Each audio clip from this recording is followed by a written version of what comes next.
প্রথমে ছোলার ডাল দিলাম, একটু নুন দিলাম সিদ্ধ হওয়ার জন্য, একটু হলুদ দিলাম। তো এখানে কুমড়ো আছে, আলু আছে, কাঁচা লঙ্কা আছে, আর একটু আদা পুরো দেবো।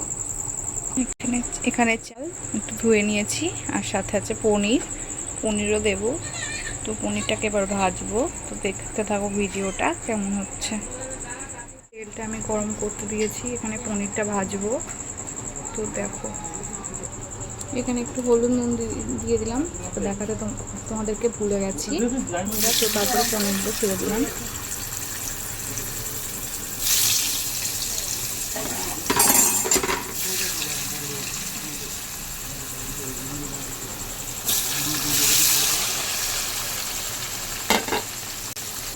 তো পনিরগুলো ভাজছি। তো এবারে দেখো তরকারিটা বসাবো। তো পাঁচফোড়নটা দিয়ে দিয়েছি, এবার তেজপাতাটা দিয়ে দেবো। তো এবার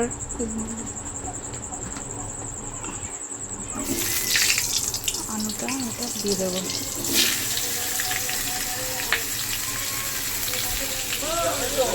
এটা নুন দিয়ে দেবো, হলুদ দিয়ে দেবো,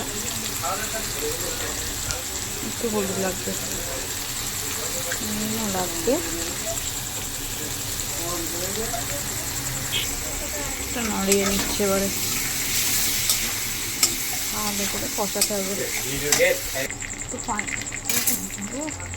তো এবার ফাইনালি আলুটা দিয়ে দিলাম।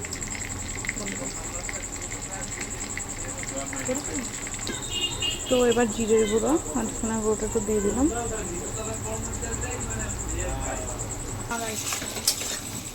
তো এবার একটু নাড়িয়ে নিচ্ছি।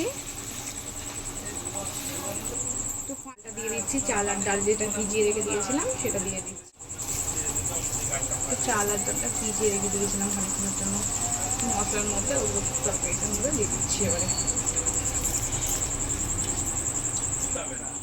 নাড়িয়ে নিচ্ছি।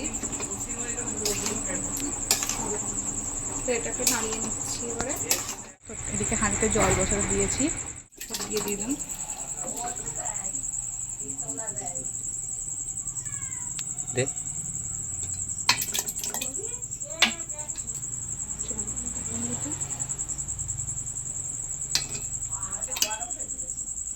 তো বাদ বাকি ডালগুলো সব দিয়ে দিলাম, বন্ধ কর।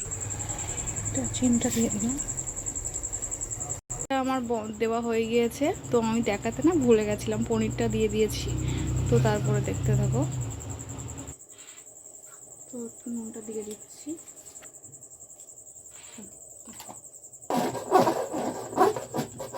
তো এবারে ফাইনালি ঘিটা দিয়ে দেবো।